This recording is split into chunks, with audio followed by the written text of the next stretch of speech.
ये सत्य घटना कबीर परमेश्वर जी द्वारा बांधवगढ़ के श्री धर्मदास जी के साथ की गई लीला पर आधारित है। श्री धर्मदास जी का जन्म 1395 विक्रमी संवत 1452 को कार्तिक पूर्णिमा के दिन छत्तीसगढ़ के बांधवगढ़ नगर में हुआ। हिंदू धर्म के एक वैश्य कुल में जन्मे धनी धर्मदास जी के बारे में बताया जाता है कि वो इतने धनी थे कि जब कभी बांधवगढ़ पर प्राकृतिक आपदा जैसे अकाल गिरना, बाढ़ आदि आती थी तो वहां के नवाब धर्मदास जी के पूर्वजों से वित्तीय सहायता प्राप्त करते थे। आदरणीय धर्मदास जी इतने धनवान होने के बावजूद भी उनकी बचपन से ही भगवान में अपार श्रद्धा थी, जिसके लिए वो हिंदू धर्म में प्रचलित सभी पूजा भी करते थे और श्री रूपदास जी नाम के एक वैष्णव संत से दीक्षा भी ले रखी थी।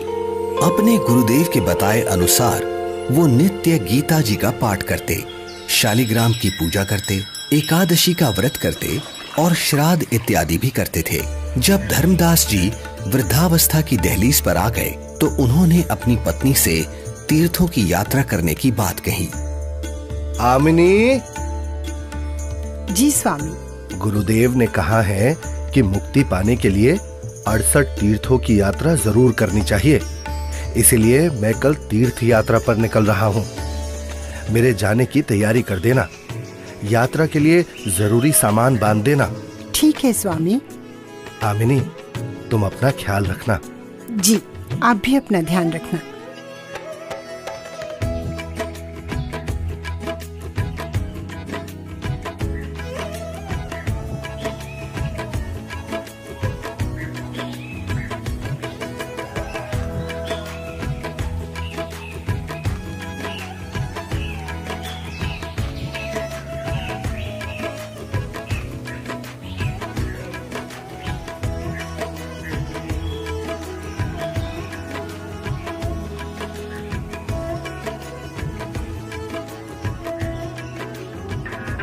मथुरा में तीर्थों की यात्रा करते हुए एक सुबह धर्मदास जी गोवर्धन पर्वत के पास स्थित एक सरोवर के किनारे पहुंचे।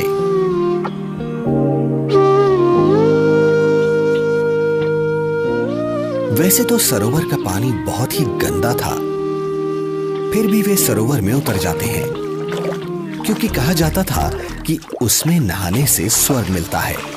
इसलिए धर्मदास जी ने उसमें स्नान किया और फिर अपने ठाकुर जी की पूजा करने लगे। तभी वहां सर्वसृष्टि रचनहार कबीर देव जी काशी शहर से आकर प्रकट होते हैं और एक मुसलमान जिंदा महात्मा का रूप बनाकर धर्मदास जी से थोड़ी ही दूरी पर आकर बैठ जाते हैं। अब धर्मदास जी पवित्र गीता जी को खोलकर उसका ऊंचे स्वर में पाठ करने लगते हैं। बहुनी में व्यतीतानि जन्मानि तव च अर्जुन तानि अहम वेद सर्वाणि न त्वम वेद परंतप। श्री भगवान बोले, हे परंतप अर्जुन, मेरे और तेरे बहुत से जन्म हो चुके हैं, उन सबको तू नहीं जानता, मैं जानता हूं। न तू एव अहम जातु न आसम न त्वम न इमे जनाधिपाः न च एव न भविष्यामः सर्वे वयम अतः परम। ना तो ऐसा ही है कि मैं किसी काल में नहीं था, अथवा तू नहीं था, अथवा ये राजा लोग नहीं थे, और ना ऐसा ही है कि इससे आगे हम सब नहीं रहेंगे। वैसे तो धर्मदास जी गीता जी के केवल एक अध्याय का ही नित्य पाठ किया करते थे, किंतु आज एक मुसलमान जिंदा महात्मा को हिंदू धर्म की साधना में रुचि लेता देख और अधिक पाठ करते हैं। कुछ देर बाद जब धर्मदास जी गीता जी को बंद कर माथे पर लगाकर रखने लगते हैं, तब ये महात्मा जी, आपका ज्ञान तो बहुत ही अच्छा है। आप कौन हैं? पहले तो आपको यहाँ कभी नहीं देखा। हे भक्त, मेरा नाम धर्मदास है। मैं बांधवगढ़ का रहने वाला हूँ। मेरा जन्म वैश्य कुल में हुआ है और हम इतने शुद्ध हैं कि किसी शूद्र को अपने निकट तक नहीं आने देते, कोई जीव हिंसा नहीं करते। जीव हिंसा करना पाप है, पापी पार नहीं होता। हे महात्मा जी, फिर तो मैं बहुत ही सौभाग्यशाली हूँ जो मुझे आप जैसे महापुरुष मिले। अब धर्मदास जी कबीर परमेश्वर जी को अपनी पूजा साधना से जुड़ी हुई काफी सारी बातें बताते हैं। कबीर परमेश्वर यानी जिंदा महात्मा धर्मदास जी से पूछते हैं, हे संत जी, मैं परमात्मा के लिए भटक रहा हूँ। आपका ज्ञान सुनकर मैं गदगद हो गया। मैं आपसे नाम दीक्षा लेना चाहता हूँ। ये सुनकर धर्मदास जी मन ही मन काफी प्रसन्न होते हैं और कहते हैं, मेरे गुरु श्री रूपदास जी हैं, वही तुम्हें नाम दीक्षा दे सकते हैं। हाँ, मैं तुम्हें दीक्षा तो नहीं दे सकता, लेकिन अपने गुरुदेव के उपदेश सुना जरूर सकता हूँ। आपको ये जरूर सुनने चाहिए। हाँ हाँ, क्यों नहीं, लेकिन मेरे मन में कुछ शंका भी है महात्मा जी। शंका? जी। कैसी शंका जिंदा? पूछिए पूछिए। हे महात्मा जी, मैं जानना चाहता हूँ कि मुझे कौन सी साधना करनी चाहिए जिससे मैं खुदा को पा सकूं। अगर तुम्हें वास्तव में सच्चे अजर अमर परमात्मा की प्राप्ति करनी है तो सुनो, सबसे बड़ा महापाप होता है जीव हिंसा करना। मांसाहारी और जीव हिंसा करने वाला व्यक्ति कभी भी मोक्ष प्राप्त नहीं कर सकता। ठीक है स्वामी, मैं जीव हिंसा नहीं करूंगा।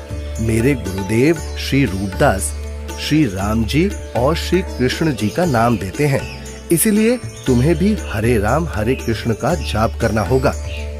68 तीर्थ करने होंगे और इसके अलावा एकादशी का व्रत, शालीग्राम पूजा यानी मूर्ति पूजा, श्राद्ध करना आदि कर्मकांड करना भी अनिवार्य है। ऐसे मुक्ति मिलती है। धर्मदास जी एक ज्ञानी की तरह कबीर प्रभु को बातें बता रहे हैं और दूसरी तरफ कबीर परमात्मा एक अनभिज्ञ श्रद्धालु की तरह अपने हाथों को जोड़े हुए धर्मदास जी की सब बातें सुनते हैं और बड़े ही विनम्र भाव से बोलते हैं, हे स्वामी, मैं कुछ और शंका समाधान चाहता हूँ, अगर आपकी आज्ञा हो तो। हाँ हाँ, क्यों नहीं, अवश्य पूछिए। स्वामी जी, ये गीता जी का ज्ञान किसने लिखा है? गीता ज्ञान तो स्वयं श्री कृष्ण जी यानी श्री विष्णु भगवान जी ने बोला है। अच्छा। हाँ स्वामी, आपके कहने से मैं अवश्य राम कृष्ण का जाप करूंगा, लेकिन क्या ये जाप गीता में कहीं लिखा है? नहीं, गीता जी में तो नहीं लिखा। पितृपूजा यानी श्राद्ध आदि कर्मकांड करने, तीर्थों पर भ्रमण करने और व्रत करने के लिए क्या गीता में कहा है? आखिर तुम कहना क्या चाहते हो? कुछ नहीं स्वामी, मैं तो बस ये समझना चाह रहा हूँ, जब गीता जी में व्रत के लिए मना किया गया है तो फिर आप एकादशी के दिन भूखे क्यों मरते हो? तुम भटक गए हो, तुम्हें इन सब साधनाओं का कोई ज्ञान नहीं है, इसलिए ऐसा बोल रहे हो। नाराज ना हो स्वामी जी, आप मेरी शंका का समाधान नहीं करेंगे तो कैसे बात बनेगी? आप ही बताएं, ये सरोवर जिसमें आपने स्नान किया है, जिसको आप मोक्ष पाने का साधन मानते हैं, लेकिन इस जल के अंदर करोड़ों जीव रहते हैं जिन्हें आपने अभी स्नान करते समय अपने हाथों पैरों से रगड़ रगड़ कर मार डाला है, और स्नान के बाद जो जल आप भगवान की मूर्ति को स्नान कराने के लिए लाए, उसमें भी मूर्ति के स्नान कराने से अनेकों जीव मर गए, और आप कहते हैं कि आप जीव हिंसा नहीं करते। एक और बात स्वामी जी, यदि इस सरोवर में नहाने से आपकी मुक्ति संभव है तो फिर इस जल में रहने वाले जीव जंतुओं को तो निश्चित ही मोक्ष प्राप्त हो जाना चाहिए। हे धर्मदास, ये साधना व्यर्थ है क्योंकि ये गीता शास्त्र के विरुद्ध है। समझ गया, अंततः तुमने अपने धर्म का परिचय दे ही दिया। तुम एक मुसलमान हो, इसीलिए ऐसी बातें कर रहे हो, क्योंकि एक मुसलमान ही हिंदू धर्म पर सवाल उठा सकता है।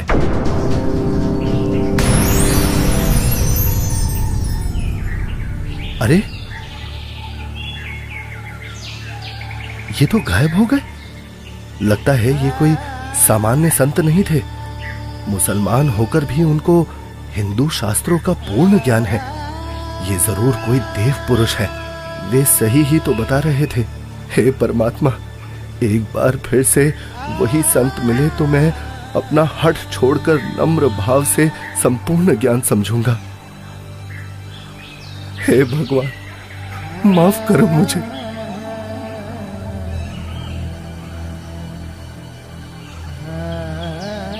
वास्तव में गीता जी में कहीं भी हरे राम हरे कृष्ण मंत्र नहीं लिखा है, अपितु पितर पूजा, भूत पूजा, देवताओं की पूजा गीता अध्याय 9 श्लोक 25 में व्यर्थ कहा है। मैं महामूर्ख, मंद बुद्धि, इतना दुर्भाग्यशाली हूं कि संपूर्ण ज्ञान सुने बिना एक महान पुरुष को नाराज कर दिया। हे भगवान, मुझे माफ करो, उस महान आत्मा से फिर मिला दो। मैं इस बार उनकी सारी बातें मानूंगा।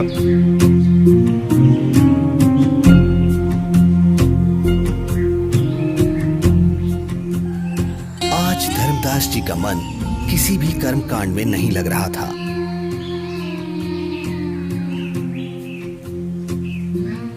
तब उन्होंने सब कार्य छोड़कर खाना बनाने के बारे में सोचा।